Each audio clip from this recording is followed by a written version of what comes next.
अस्सलामुअलैकुम, वेलकम है आप सभी का इस नई वीडियो में। तो जैसे आप सभी को पता है कि आज क्लास 11th का पॉलिटिकल साइंस का पेपर था, तो आज इस वीडियो में मैं आपके साथ आज का सॉल्विड पेपर लेकर आया हूं। इस वीडियो में मैं आपके साथ पूरा पेपर डिस्कस करूंगा। ये वीडियो आपके लिए इंपॉर्टेंट रहेगा, वीडियो को पूरा एंड तक देख लेना। चैनल को भी सब्सक्राइब कर देना, व्हाट्सएप और टेलीग्राम ग्रुप ज्वाइन कर लेना, लिंक डिस्क्रिप्शन में आपको मिल जाएगी। तो चलिए वीडियो को शुरू कर ले। तो देख लेते हैं यहाँ पे आज के क्लास 11th के पॉलिटिकल साइंस के पेपर के बारे में। तो इसके बाद हम यहाँ पे आपको बायोलॉजी का भी सॉलिड पेपर अपलोड करेंगे। फिलहाल आप पॉलिटिकल साइंस का पेपर देखो। तो मेरे पास यहाँ पे सी सीरीज का पेपर है। पेपर आपका जो पॉलिटिकल साइंस का था वो 7 पेजेस पे प्रिंट यहाँ पे था। टोटल 21 टाइप के क्वेश्चंस आपको पूछे गए थे। 3 घंटे का यहाँ पे आपको टाइम दिया गया था। 80 मार्क्स का आप लोगों का पेपर था। तो 20 मार्क्स आपको स्कूल वाले इंटरनल और एक्सटर्नल के यहाँ पे दे देंगे। ये सारी चीज़ें आपको पता ही है। अब इसमें हम एक एक सेक्शन को एक्सप्लेन करके समझने की कोशिश करेंगे। सेक्शन ए की अगर मैं बात करूँ तो यहाँ से आपको जो है वो ऑब्जेक्टिव टाइप क्वेश्चन पूछे गए थे, जिसमें सबसे पहला क्वेश्चन यहाँ पे आपका पूछा गया था, who was the first governor general of free India. ठीक, यहाँ पे फर्स्ट गवर्नर जनरल कौन था फ्री इंडिया का?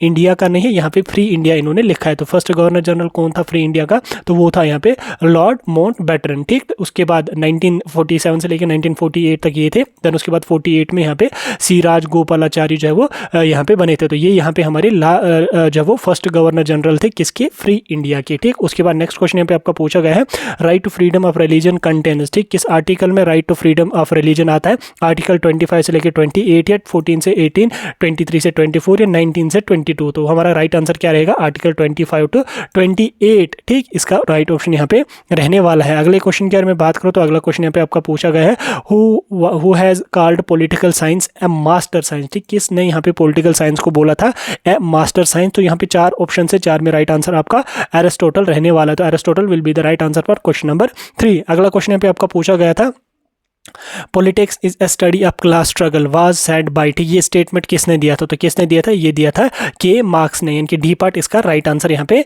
रहने वाला है। इसको मैं थोड़ा सा और जूम कर लेता हूँ। हाँ, अब ये ठीक हो गया। बी पार्ट इसका यहाँ पे राइट आंसर रहेगा। देन उसके बाद क्वेश्चन नंबर 5 यहाँ पे आपका पूछा गया था, freedom from the fear of hunger is called as. क्या social equality, economical equality, political equality या नेचुरल इक्वलिटी? तो क्या राइट आंसर रहेगा?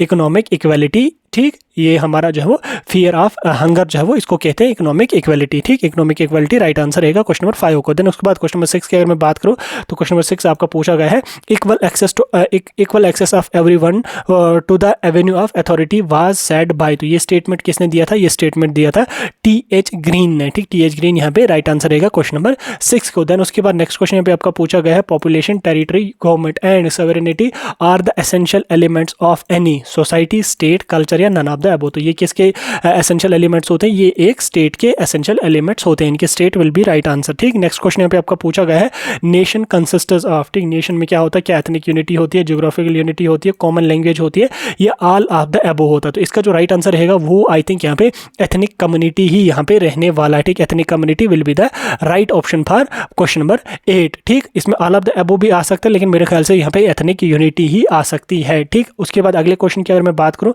तो अगला क्वेश्चन यहाँ पे आपका पूछा गया है, racial coexistence is necessary for a. ठीक, रेशियल कोएग्जिस्टेंस किस चीज के लिए नेसेसरी है?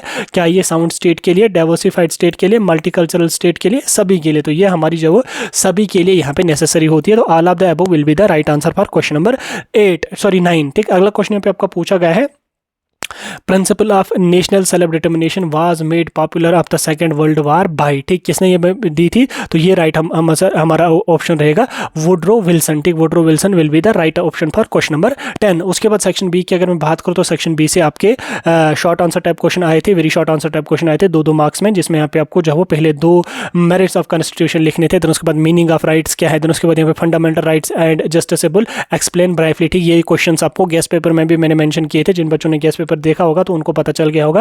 देन उसके बाद यहाँ पे what do you mean by universal adult of franchise. Then उसके बाद यहाँ पे what do you mean by rigid constitution. Then उसके बाद what do you mean by study of government. Then उसके बाद नेचुरल लिबर्टी क्या है, what do you mean by inequality. ठीक, इनकी शॉर्ट डेफिनेशन आपको यहाँ पे लिखनी थी। जेंडर इनइक्वालिटी की डेफिनेशन आपको लिखनी थी। इजी क्वेश्चन आए थे। देन उसके बाद सेक्शन सी की अगर मैं बात करूँ तो शॉर्ट आंसर टाइप क्वेश्चन पूछे गए थे 4-4 मार्क्स में। इसमें यहाँ पे आपको जो वो देख सकते हैं आप, describe the executive powers of president, ये भी गेस्ट पेपर में था। देन उसके बाद यहाँ पे how is the council of minister formed in a state. Then उसके बाद यहाँ पे how what do you understand by the local government in India, ये भी गेस्ट पेपर में क्वेश्चन मेंशन था। देन उसके बाद जुडिशियल रिव्यू, ये भी गेस्ट पेपर में मेंशन क्वेश्चन था। देन उसके बाद यहाँ पे नेगेटिव एस्पेक्ट्स ऑफ लिबर्टी, इस पे भी आपको डिस्कस करना था, लंबा आंसर लिखना था। देन उसके बाद यहाँ पे एसेंशियल फीचर्स ऑफ राइटर्स यहाँ पे लिखना था। देन उसके बाद essential qualities of good citizen, ये आपको यहाँ पे लिख लेना था, 4 एसेंशियल क्वालिटीज आपको लिखनी थी। देन उसके बाद 5वीं यहाँ पे आपको एक पैसेज सेक्शन डी से दी गई थी, ठीक, पैसेज एक दी गई थी। उसके नीचे यहाँ पे कुछ क्वेश्चन यहाँ पे थे, 2 क्वेश्चन थे, बिल्कुल आसान क्वेश्चन थे, ऊपर ही इनका आपको आंसर यहाँ पे देखने को मिलता है, ठीक। इसके यहाँ पे आपको आप देख सकते हैं सेक्शन डी के 6 मार्क्स आपको थे, ठीक, ऊपर पैसेज में ही ये आंसर आपको था। देन उसके बाद सेक्शन ई की अगर मैं बात करूँ तो सेक्शन ई से यहाँ पे आपको लॉन्ग आंसर टाइप क्वेश्चन पूछे गए थे। देन उसके बाद इसमें पहला क्वेश्चन आपको पूछा गया था, describe the composition, power and functions of election commission of India, ये भी गेस्ट पेपर में मेंशन था और मैंने बोला भी था कि इसको आप स्टार करके रख लो, ये रिपीटेड क्वेश्चन है, ये इस बार भी आ जाएगा और सेम यहाँ पे लॉन्ग आंसर में आपको पूछा गया है। देन उसके बाद यहाँ पे what do you know direct and indirect elections in India, ठीक, इलेक्शन सिस्टम, ठीक। उसके बाद यहाँ पे 4 main federal features of Indian constitution लिखने थे। उसके बाद 4 discuss any 4 features of unitary nature of Indian constitution, ये भी गेस्ट पेपर में था। सेक्युलरिज्म क्या होता है, देन उसके बाद यहाँ पे इसको आपको जो वो लिखना था, ये भी गेस्ट पेपर में मेंशन क्वेश्चन था। देन उसके बाद 4 critical forces that threaten the growth of secular state in India, ठीक, ये भी क्वेश्चन आपको लॉन्ग आंसर टाइप क्वेश्चन में पूछा गया था। तो ये था आपका आज का solid question paper political science का, जो मैंने आपके साथ डिस्कस किया। आपका पेपर कैसा गया कमेंट करके जरूर बता दें।